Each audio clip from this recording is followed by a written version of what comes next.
9 მაისო ზავი, 9 მაისო აღლუმი და ზოგადად სიტუაცია 9 მაისის გარშემო. გამარჯობა, დღეს 10 მაისი 2026 წელი, მე რატიო ორმოჯერი ჟურნალისტი, თქვენ უყურებთ პროექტს რა ხდება უკრაინაში და დღეს მთლიან ეპიზოდს მივუძღვნით 9 მაისს იმას თუ რა ვითარება იყო მანამდე 9 მაისმა როგორ ჩაიარა და რა შეგვიძლია ამ ყველაფერზე თქვა. მაშინ ასე დავიწყოთ იმით, რომ 9 მაისის აღლუმი ჩატარდა. რა თქმა უნდა, ისეთი პომპეზურობით ვერა, როგორც გამოირჩეოდა ხოლმე, თუმცა მაინც ჩატარდა. როგორ ჩატარდა ახლა ეს ყველაფერი? როგორ და ტრამპის უშუალო ჩართულობით. მოკლედ, მოდი მოვყვეთ თავიდან, როგორი იყო პერიპეტიები. ესე იგი, კრემლი დაჟინებით მოითხოვდა, რომ უკრაინას, ოფიციალურ კიევს რუსეთის ხედვით ზელენსკის რეჟიმს აიღო პასუხისმგებლობა იმაზე, რომ მოსკოვზე თავდასხმას 9 მაისს არ განახორციელებდა.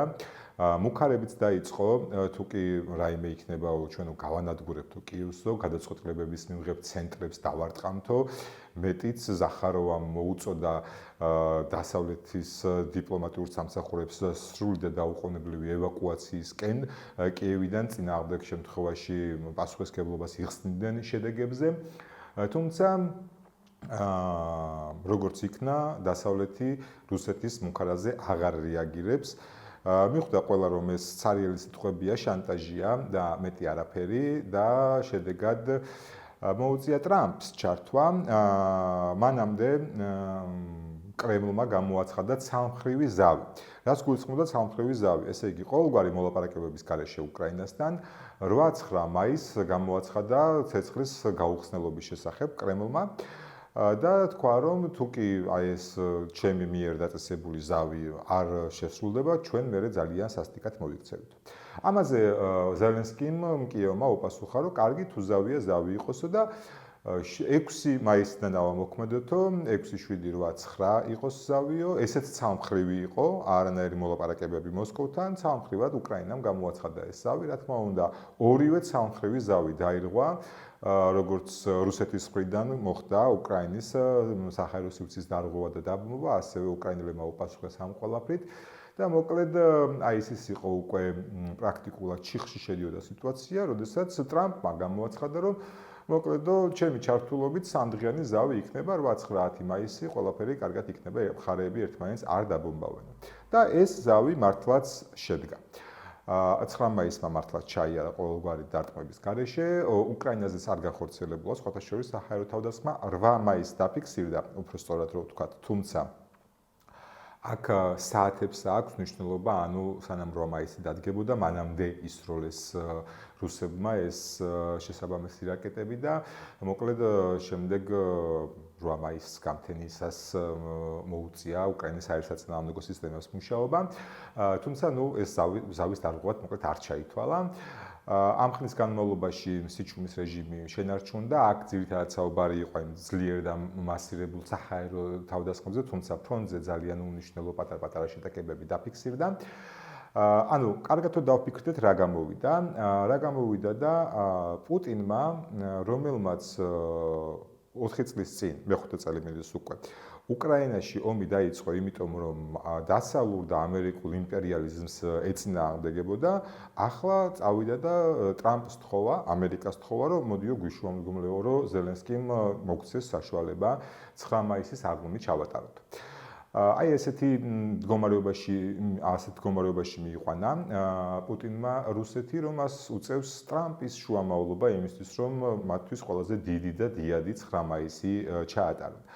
აქ საგულისხმო კიდევ ერთი ფაქტია, ასე ვთქვათ, რამდენად კარგად დატროლა და გამოიყენა ეს ყველაფერი ზელენსკიმ და გამოცა ოფიციალური პრეზიდენტის განკარგულება, ანუ უკრაინის პრეზიდენტის განკარგულება გამოიცა, რომ ნება მიეცეს მოსკოვს, ჩატარდეს აღლუმი 9 მაისს.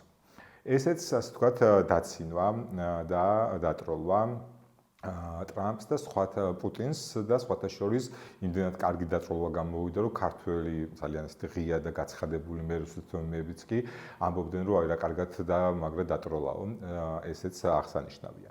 ეხლა მოდი ცოტა სხვა ჭრილში შევხედოთ 9 მაისს. 9 მაისს ადგილზე სტუმრად, ასე ვთქვათ, იმყოფებოდა აფხაზეთის და სამხრეთ ოსეთის ოკუპირებული რეჟიმების ხელმძღვანელები, როგორც პრეზიდენტები, იყო ლუკაშენკო და იყო ფიცო. თუმცა ფიცო აღლუმს არ დაესწრო და ეს მაშინ, როდესაც 2005 წლის აღლუმი თუ გაახსენდება ვინმეს, იქ იყო მაშინ ასე ვთქვათ, ბუში, გერმანიის წარმომადგენლები, ბალტიის ქვეყნების წარმომადგენლებიც კი იყვნენ იქ. და აი ასე 21 წელში ასე დეგრადირდა რუსეთი, რომ იქ სოფლიო მასშტაბის სტუმრების მაგივრად ახლა მხოლოდ აი ეს ცოტა გაუგებარი ხალხი შეიკრიბა. უშუალოდ აღლუმს რაც შეეხება ამ აღლუმზე მძიმე ტექნიკა არ იყო, საჰაერო კომპონენტი პრაქტიკულად არ იყო, დაგეგმილი და ტრადიციული ხანგრძლივი პომპეზური მსვლელობის ნაცვლად სულ რაღაც 45 წუთში ჩაეტია აღლუმი. იყო ძალიან ბევრი, სულ ვთქვათ, უცნაური ვიდეოები გავრცელდა, მათ შორის აი ამ ეგრეთ წოდებულ სპეციალურ სამხედრო ოპერაციაში, რომელიც ნამდვილად ომია უკრაინის წინააღმდეგ, იქ დაღუპული რუსების ცოლების მარში იყო კიდე ძალიან უცნაური რაღაცა თეატრალიზებული დადგმა, სადაც ასფალტზე იყვნენ დაწოლილი ახალგაზრდა კაცები სავარაუდოდ მკვდარ რუსებს განასახიერებდნენ და მათი ცოლები გლოვობდნენ აი ესე თეატრალურად, რაღაც აი ესეთი უცნაური 9 მაისი შედგა. თუმცა ეხლა მოდი პოლიტიკურ ნაწილზე გადავიდეთ. და რაც შეეხება პოლიტიკურ ნაწილს, აი ამ 9 მაისის წინ რუსები ძალიან გააქტიურდნენ მოძმე ერების წვლილის დაფასებით და მათ შორის იყო, რა თქმა უნდა, საქართველოც. საქართველომ ძალიან დიდი წვლილი გაიღო აი ამ ომში 300,000 დაღუპული ქართველი, რაც პროპორციულად ერთ-ერთი ყველაზე მაღალი მანიშნებელია და უდაოა ეს წვლილი ძალიან დიდია, თუმცა აქვე უსამართლობა იქნება არ აღვნიშნოთ, რომ ეს არ ყოფილა რაღაცა ნებაყოფლობით იყო. ჩვენ მაშინ ოკუპირებულები ვიყავით, ანექსირებულები ვიყავით, სახელმწიფოები არ გქონდა და არავინ გკითხა, გვინდოდა თუ არ გვინდოდა ამ ომში მონაწილეობა, ისე მოგვიწია მონაწილეობა. თუმცა აქ არის ძალიან მნიშვნელოვანი ამბავი, რატომ გაახსენდა ეხლა კრემლს, რომ თურმე სხვა ერებსაც მიუღიათ მონაწილეობა ამ ომში. იმდენად რამდენადაც აი ეს სხვა ერები, უკრაინა, საქართველო, სომხეთი უკვე უარს ამბობენ რუსეთის ვასალობაზე. 2005 წელი ვახსენე სხვათა შორის და მაშინ ძალიან ბევრი ლიდერი იყო თქო იმ აღლუმზე, თუმცა ის აღლუმი კიდევ ერთი ძალიან მნიშვნელოვანი მდგენელით გამოირჩა. აი იმ დროიდან დაიწყო პუტინმა აი ამ დანარჩენი საბჭოთა ერების ნიველირება და მათი წვლილის ნიველირება მეორე მსოფლიო ომში, რადგან სწორედ მაშინ გააჟღერა პუტინმა პირველად, რომ იცით რა არის, რუსი ხალხი ძალიან თავისუფლად მოიგებდა ამ ომს სხვა ერების ჩართულობის გარეშეო და დიახ, მაშინ, როდესაც პუტინი აღმავლობის გზაზე იყო, მსოფლიო ლიდერები ელაპარაკებოდნენ, აძლიერებდა რუსეთს, მაშინ აღარავის სჭირდებოდა საქართველოს ხალხის წვლილი ამ ომში და ცდილობდნენ მაქსიმალურად ნიველირებას ამ ყველაფრის, თუმცა მას შემდეგ 21 წელი გავიდა, ახლა რუსეთი ყველა მოკავშირეს კარგავს, პრაქტიკულად აღარავინ დარჩა და ახლა უცბად ისევ თავიდან გაახსენდათ, რომ აი თურმე ქართველებს ძალიან დიდი წვლილი აქვს. ასე რომ ჩვენ კარგად უნდა გვესმოდეს, რომ დღეს თუ კი რუსეთი ქართულ წვლილზე ლაპარაკობს, ხოლმე იმიტომ ლაპარაკობს, რომ ჩვენ სხვა მიმართულება გვაქვს არჩეული, ჩვენ აღარ გვინდა რუსეთის ვასალობა. თუმცა როგორც კი რუსეთი ისევ იგრძნობს თავის ძალას, ისევ ფეხებზე დაგვიკიდებს ბოდიში ამ გამოთქმისთვის და ამის ძალიან კარგი მაგალითი გვაქვს ის ეთნიკური უმცირესობები, რომელიც დღეს რუსეთის ფედერაციის შემადგენლობაში არიან, უკრაინასთან ომში გადახედეთ სტატისტიკას, ყველაზე მეტი ვინ არის დაღუპული, რომელი ეთნოსის წარმომადგენლები და რუსები ხუთეულშიც კი არ არიან. სხვა ეთნიკური უმცირესობები არიან ხუთეულში დაღუპულების. ასე რომ ეს არის მათი მიდგომა.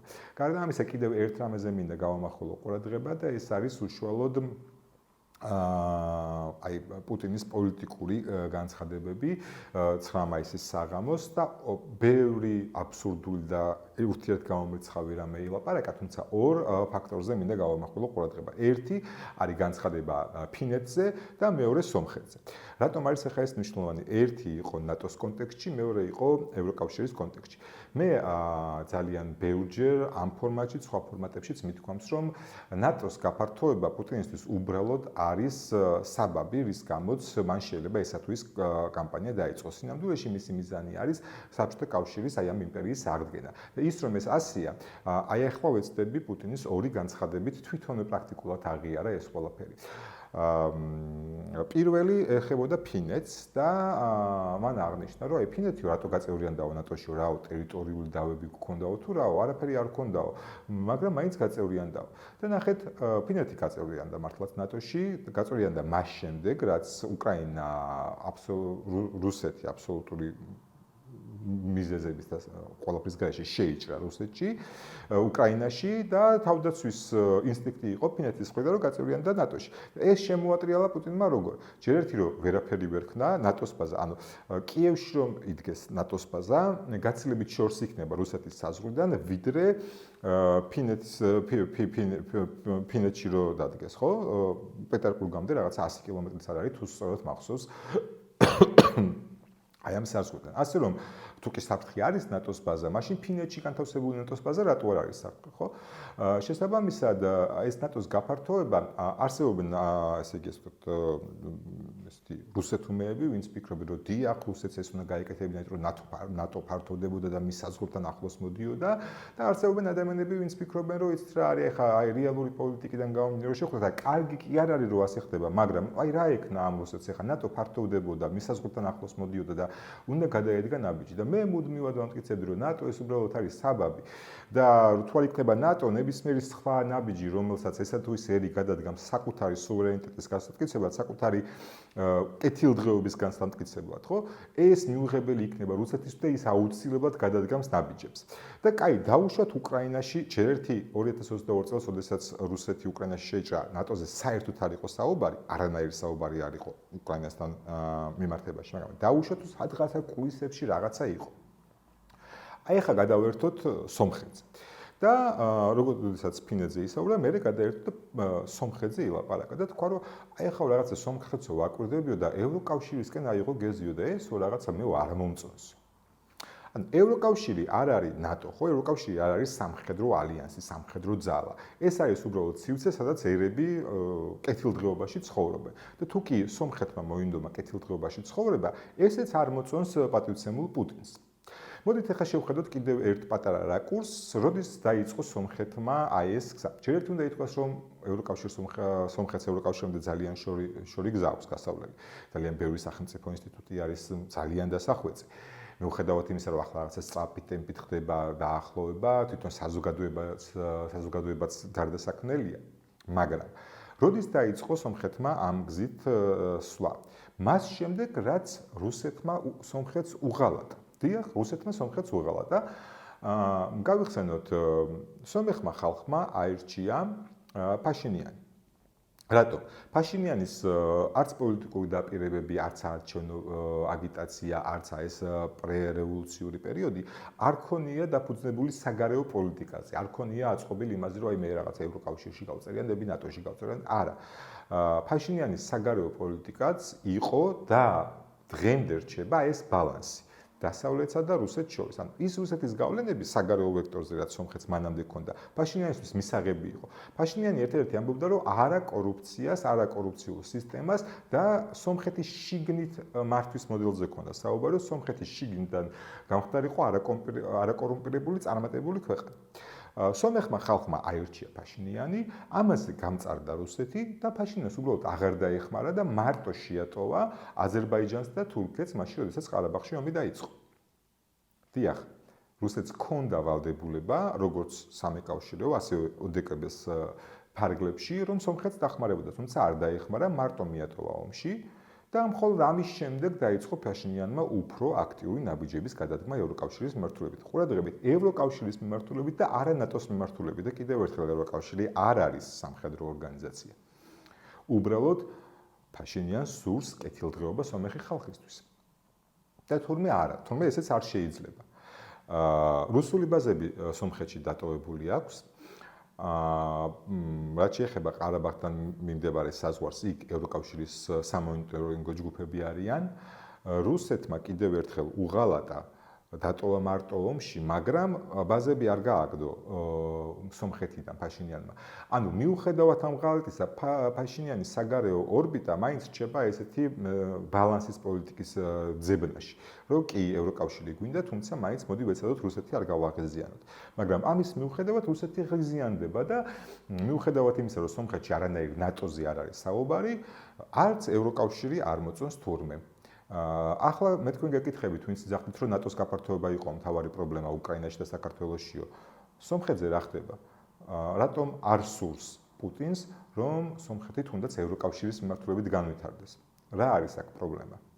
სწორედ ამ კონტექსტურ ფაქტებზე უნდა ვისაუბროთ და ასე უნდა შევხედოთ საკითხს, როდესაც ჩვენ გონია, რომ რუსეთის რაღაცა ესე თუ ის ნაბიჯი, რომელიმე ერის არ მოწონს, არ არსებობს საბაბი, რომელსაც რუსეთი ვერ იპოვის, თუ კი მას მომუნდა შენთან ომი, თუ კი მას მომუნდა შენი დაპყრობა. რუსეთს სურს პუტინს სურს იმპერიის აღდგენა, პუტინს სურს, რომ უკრაინა, საქართველო, სომხეთი, აზერბაიჯანი, შუა აზია, რამე იყოს, არც ბალტიის ქვეყნებზე იტყოდა უარს. და ის აი ამისკენ მიისწრაფვის და ნებისმიერი ნაბიჯი, რომელსაც ეს ერები გადადგამენ საპირისპიროდ, ამას საბაბს მოუძებნის და აუცილებლად, ასე ვთქვათ, რაღაცა იცდება თავისი გაიტანოს. თუმცა ჩვენ ნახეთ, რომ ბალტიის ქვეყნებში ვერაფერ შეება პოლონეთის შემთხვევაში, ვერაფერ შეება ფინეთის შემთხვევაში, ანუ ყველა ვინც გაასწორო და ან ევროკავშირის წევრია, ან ნატოს წევრია, ან ნატოს და ევროკავშირის ერთად, ისინი დაცულები არიან. მათ ვერაფერს ვეღარ უშვება პუტინი. მიუხედავად იმისა, რომ ახლა იმუქრება, რაღაცა შანტაჟის ეინთ ელაპარაკება, პერიოდულად სადაზვერვო დრონებიც მოფრინავს აი ამ რუსეთ-უკრაინის ფრონტის ხაზიდან აქეთ უფრო აღმოსავლეთ ევროპისკენ, თუმცა რეალურ ქმედებებს ჩვენ ვერ ხედავთ. რეალობაში ვხედავთ, რომ დასავლეთში გაცილებით მაღალი ცხოვრების სტანდარტია, გაცილებით უკეთესად ცხოვრობენ, ხოლო რუსეთში როგორც ცხოვრობენ, თვითონ რუსების ვიდეოები რო ნახოთ, კარგად ნახავთ, ხო? შესაბამისად, აი ამ 9 მაისმა, აი ამ კონტექსტში ჩაიარა ძალიან საინტერესოდ. ერთის მხრივ 5 წლის უკან, 4 წლის უკან მე-5 წელი დაიწყო პუტინმა, რომ უკრაინაში ომი ამერიკული იმპერიალიზმის წინააღმდეგ დაიწყო. ახლა აი ამ ამერიკელ იმპერიალისტებს თხოვა, რომ რაღაცნაირად მოდი 9 მაისი ჩამატარებინეო. მეორე ნახეთ, რომ მთელი რუსეთიდან მოხსნა პრაქტიკულად ჰაერსაწინააღმდეგო სისტემები იმისთვის, რომ აი ეს 45 წუთიანი რაღაცა სიმბოლური ღონისძიება ჩაეტარებინა. მესამე, რუსეთს გაახსენდა სხვა ერების წვლილი აი ამ მეორე მსოფლიო ომში. თუმცა კიდევ ერთხელ აქ მნიშვნელოვანი გავიხსენოთ, რომ რას ამბობდა 2005 წელს, რომ საერთოდ არ იყო მათი წვლილი საჭირო, მარტო რუს ხალხსაც შეგვეძლო ამ წარმატების მიღწევაო, ანუ თუ კი კიდევ გაძლიერდება რუსეთი, ისევ მაგ ნარატივზე გადაждდება და ბოლოს პრაქტიკული აღიარება მიცა პუტინმა, რომ არანაირი ნატო, არანაირი რაღაცა სამხედრო ალიანსები მისთვის არ არის მნიშვნელოვანი. იმიტომ რომ რასაც ის თulis საკუთარი გავლენის ზონად, ნებისმიერი სხვა ნაბიჯი მისთვის მიუღებელი იქნება. იქნება ეს ნატო, ევროკავშირი თუ უბრალოდ სუვერენული გადაწყვეტილებები. აი ასეთი იყო 9 მაისის მიმოხილვა. მადლობა დღეისთვის სულ ეს იყო. მე გავაგრძელებთ მუშაობას თქვენთვის. თუ კი არხი ჯერ არ გაქვთ გამოწერილი, უმორჩილესად ვთხოვთ ახლა გამოიწეროთ არხი და ლაიქოთ ვიდეო, გააზიაროთ თქვენ სოციალურ ქსელებში, იაქტიროთ კომენტარებში, გაუზიაროთ ეს ვიდეო პირადში თქვენს მეგობრებს და ასე უფრო მეტ ადამიანამდე მივიტანოთ ეს მიმოხილვა. მადლობა, დროებით ნახვამდის.